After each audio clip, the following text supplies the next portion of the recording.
नमस्कार दोस्तों, मैं Dharmendra Verma online study with DK में आपका बहुत बहुत स्वागत करता हूं। अभी तक हम 2 वीडियो अपलोड कर चुके हैं जिसमें आपको पर्यावरण और बाल विकास के 30 प्रश्न दे चुके हैं, आंसर उनको बता चुके हैं। अब यहाँ पर जो थर्ड वीडियो आपको मिलेगा वो मिलेगा हिंदी का, है ना। ये भाषा फर्स्ट है, ध्यान दीजिएगा, भाषा फर्स्ट है हिंदी का। यदि आपने भाषा फर्स्ट चुनी है तो आप यहाँ पर अपने प्रश्नों का सही उत्तर का पता कर सकते हैं। यदि आपकी भाषा सेकंड है हिंदी तो उसका भी हम वीडियो जल्दी ही बना देंगे, है ना। तो यहाँ पर भाषा फर्स्ट है हिंदी। तो शुरू करते हैं। शुरू करने से पहले वीडियो को लाइक करना है, शेयर करना है, चैनल को सब्सक्राइब कर लेना है। यदि आपको ये पीडीएफ उत्तर सहित चाहिए तो आप हमारे टेलीग्राम पर जुड़ जाएगा। जैसे ही वीडियो समाप्त हो गए हम हमारे जो टेलीग्राम है उस पर इस पीडीएफ को शेयर कर देंगे उत्तर सहित, है ना। तो लिंक डिस्क्रिप्शन में जाकर जुड़ जाएगा टेलीग्राम से। तो शुरुआत करते हैं। आज का आपका पहला प्रश्न है हिंदी का जो पूछा गया था, और ये पेडागोजी से हम शुरुआत करेंगे। तो उस युक्ति का चयन आपको करना है। उस युक्ति का चयन कीजिए जो नीचे दिए गए उदाहरण से मेल खाती है ना। नीचे जो दिया गया उदाहरण है उससे मेल खाती है, उसी युक्ति का आपको चयन करना है। मैं भाषा पर ध्यान केंद्रित रखती हूँ, मैं इस बात का पूरा ध्यान रखती हूँ कि यहाँ सही हो। यहाँ पर क्या है, ये पर भाषा व्यवहार है, याद करना है, पुनरावृत्ति करना है या फिर स्वनिरीक्षण करना है। तो आप इसे देखेंगे तो ये क्या होगा, स्वनिरीक्षण करना होगा। क्या होगा, स्वनिरीक्षण करना। तो फोर्थ वाला विकल्प आपका सही होगा। दूसरा प्रश्न आपसे पूछा गया था कि कक्षा 2 के, थोड़ा सा बड़ा कर लेता हूं मैं, है ना, इसको हम बाद में कर लेंगे इधर वाली साइड को। दूसरा प्रश्न है आपका कि कक्षा 2 के विद्यार्थी एक कविता गा रहे हैं। यहाँ मेरी नाक है, ये मेरे कान हैं। यहाँ कविता गाते समय वे शरीर के जिस अंग का नाम लेते हैं उस अंग को स्पर्श भी करते हैं। अध्यापिका किस विधि का प्रयोग कर उन्हें सिखा रही है। जो अध्यापिका है वो यहाँ पर किस विधि का प्रयोग कर रही है ये आपको बताना है। तो वो समग्र भौतिक प्रतिक्रिया विधि का उपयोग कर रही है। फोर्थ वाला विकल्प आपका यहाँ पर सही होगा।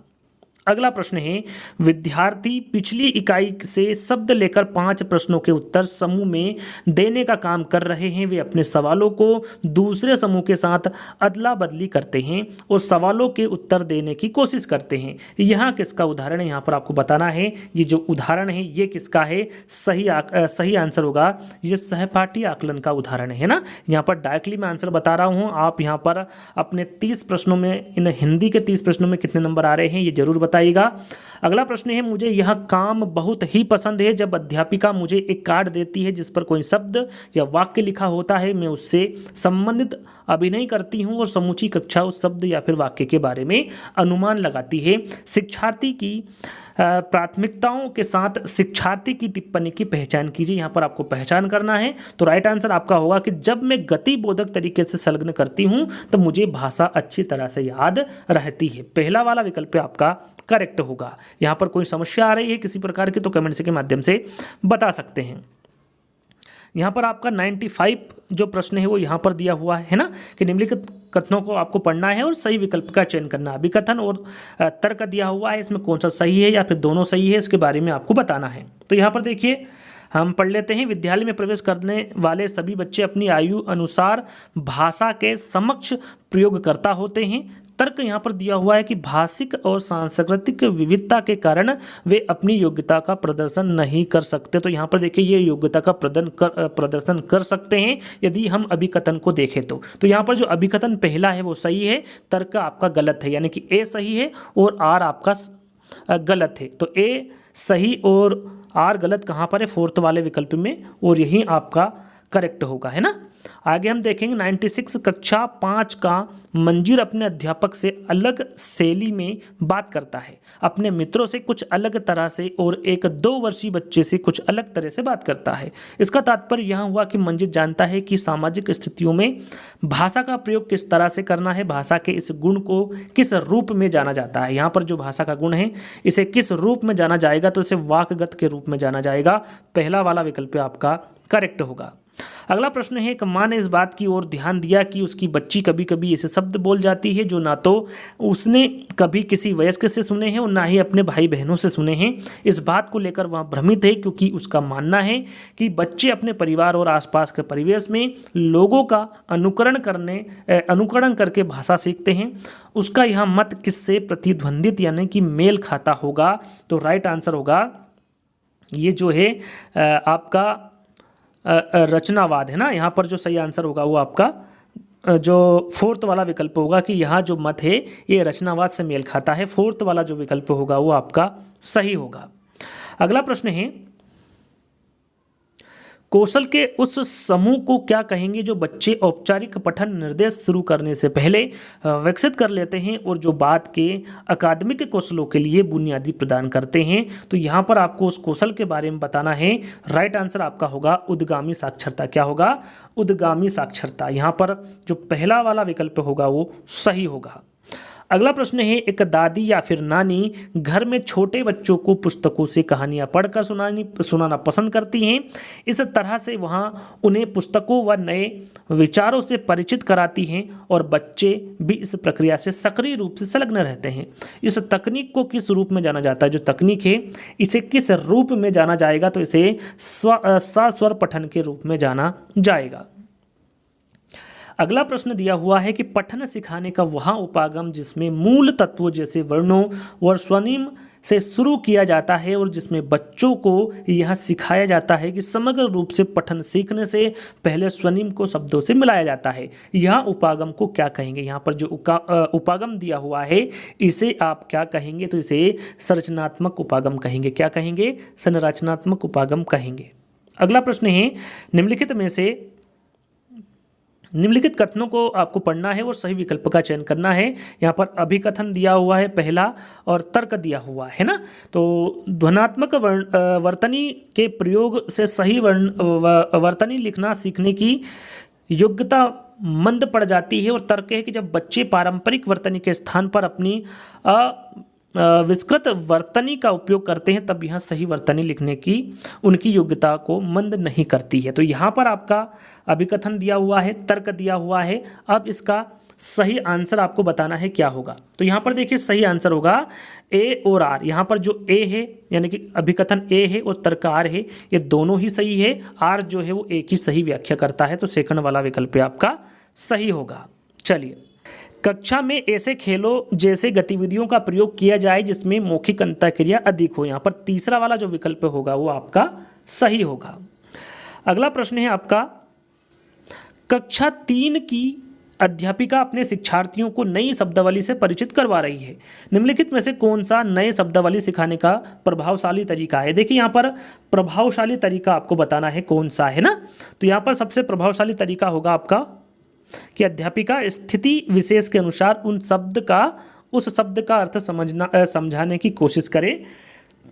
ये जो सबसे सिखाने का सबसे प्रभावशाली तरीका होगा है ना। फोर्थ वाला विकल्प आपका करेक्ट होगा। भाषा सीखना किससे संबंधित है? जो भाषा सीखना है वो किससे संबंधित होगा? सभी को पता है ये कौशल से संबंधित होगा। किससे? कौशल से। तो पहला वाला जो विकल्प होगा वो आपका सही होगा। चलिए, अगला प्रश्न है 105, 105वां नंबर है आपका प्रश्न नंबर। इसको छोटा कर लेते हैं ताकि चारों विकल्प हमें दिखें, है ना। वैसे जितना भी करेंगे छोटा आपको दिखेगा नहीं। हम यहाँ पर डायरेक्टली आंसर की ओर बढ़ेंगे। पठन के तरीकों का पाठक को क्या करना चाहिए? यहाँ पर मिलान करना है ना अपने को, पठन के तरीके और पाठक को क्या करना चाहिए। तो अनुमान का क्या होगा? हम यहाँ पर अनुमान का देखेंगे। पहला वाला विकल्प लेखक कैसे लिखते हैं। पहले का आपका होगा 5वां है ना। पाठ्य सामग्री किस बारे में है यहाँ जानने के लिए शीर्षकों और चित्रों का प्रयोग करना चाहिए। तो यहाँ पर देखेंगे हम कि पहले का 5वां पहले वाले विकल्प में सभी में है या फिर एक में। पहले का यहाँ पर चौथा है तो हो नहीं सकता। पहले का पहला है, पहले का दूसरा है। दूसरे वाले विकल्प में देखेंगे तो आप यहाँ पर पहले का 5वां आएगा, दूसरे का पहला आएगा, तीसरे का दूसरा आएगा, चौथे का आपका चौथा आएगा और तीसरे का तीसरा आएगा। यानी कि सेकंड वाला विकल्प आपका करेक्ट होगा। आप इस तरह से भी इसको हल कर सकते हैं ना।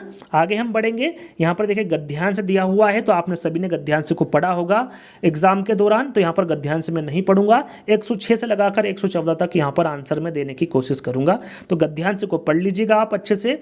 जो बच्चे का एग्जाम नहीं था और ये वीडियो देख रहे हैं तो गद्यांश को पुश करके आप अच्छे से पढ़ सकते हैं और आंसर दे सकते हैं। तो यहाँ पर पहला प्रश्न पूछा गया था आपसे कि गद्यांश के अनुसार सबसे धन्यवाद करने का कारण नहीं है। कौन सा नहीं है? दया, स्वार्थ, संस्कृति या फिर स्वभाव। तो यहाँ पर संस्कृति आपका करेक्ट आंसर होगा। अगला प्रश्न है कि हर बुराई अज्ञान के अंधकार से फैलती है। यहाँ तात्पर्य आपको बताना। देखिए अज्ञान से अंधकार से फैलती है, तो ये आपका सही आंसर होगा। अज्ञानता के कारण बुराइयाँ फैलती हैं। अगला प्रश्न है सुख दुख का कारण आपको बताना है। तो यहाँ पर सुख दुख का जो कारण होगा वो क्या होगा, आपका कर्म होगा, है ना। अपने को क्या है, जो गद्यांश दिया हुआ है उसके अनुसार आंसर देना है। तो गद्यांश आप देखेंगे तो सुख दुख का कारण क्या बताया गया है, कर्म बताया गया है। अगला प्रश्न है गद्यांश के अनुसार प्रायश्चित के साथ साथ मानव को क्या करना चाहिए, सुख भोगना, सफाई करना, पुरुषार्थ या फिर दुख भोगना। तो यहाँ पर आपका सही आंसर क्या होगा, सफाई करना, है ना। प्रायश्चित के साथ साथ मानव को क्या करना चाहिए, सफाई करना चाहिए। सेकंड वाला विकल्प आपका क्या होगा, सही होगा। अगला प्रश्न है आपका मन की कोठरी को स्वस्थ रखें, यहाँ पर इसका तात्पर्य बताना है। इसका तात्पर्य क्या होता है, तो यहाँ पर इसका सही जो आंसर होगा मन से बुरे भावों का निष्कासन, है ना। मन से बुरे भावों का निष्कासन, यहाँ पर तीसरा वाला विकल्प आपका सही होगा।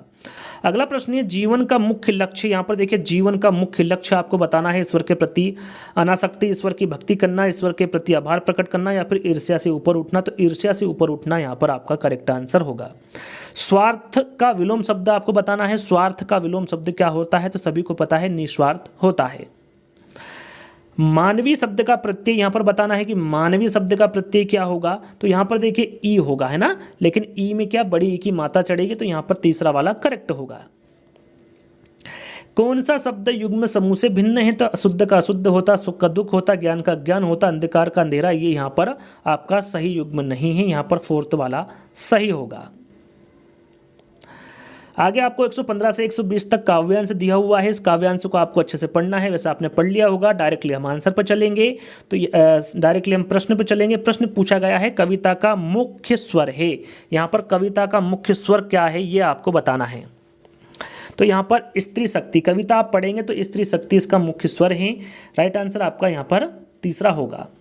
अगला प्रश्न है कविता के अनुसार स्वतंत्रता प्राप्ति में स्त्री की भूमिका क्या है, कविता के अनुसार आपको बताना है। औसत है, संज्ञान योग्य है, नगण्य है या फिर अप्रासंगिक है। तो यहाँ पर क्या होगा, संज्ञान योग्य होगा। सेकंड वाला विकल्प आपका सही होगा। अगला प्रश्न है स्त्री के लिए किस विशेषण का प्रयोग नहीं किया गया है, तो सबला, नीव, अबला या फिर गौरव। तो आप देखेंगे कविता को, तो यहाँ पर अबला का प्रयोग नहीं किया गया है ना। तो तीसरा वाला विकल्प आपका सही होगा। स्त्री की निर्माणकारी शक्ति का भाव कविता की किस पंक्ति से निहित है, यहाँ पर आपको बताना है कि सब पंक्ति से निहित है। तो जननी हो संपूर्ण जगत की, यह पंक्ति से निहित है यहाँ पर स्त्री की निर्माणकारी शक्ति। तीसरा वाला विकल्प आपका करेक्ट होगा। कविता के अनुसार स्त्री को गौरवगान करते रहना होगा, पत्थर भरने का कार्य ही करना होगा, स्वयं की शक्ति को पहचानना होगा। तो यहाँ पर क्या है, तीसरा वाला विकल्प करेक्ट होगा। स्वयं की शक्ति को क्या होगा, पहचानना होगा, है ना। अगला और अंतिम प्रश्न है जननी हो संपूर्ण जगत की रिक्त स्थान पंक्ति में कौन सा अलंकार। यहाँ पर देखिए जननी हो संपूर्ण जगत की में पंक्ति जो पंक्ति दी गई है इसमें आपको अलंकार बताना है। तो इसमें अलंकार क्या होगा, अनुप्रास अलंकार होगा। तो यहीं पर हिंदी के जो 120 जो आपके 30 प्रश्न हैं वो यहीं पर समाप्त होते हैं। इन 30 प्रश्नों में आपको कितने नंबर आ रहे हैं कमेंट्स के माध्यम से आपको बताना है। यदि वीडियो अच्छा लगे तो लाइक करना है, शेयर करना है, चैनल को सब्सक्राइब कर लेना है और इसकी PDF चाहिए तो आप हमारे टेलीग्राम से जुड़ सकते हैं। अगले वीडियो में जल्दी ही मिलेंगे, जब तक के लिए धन्यवाद।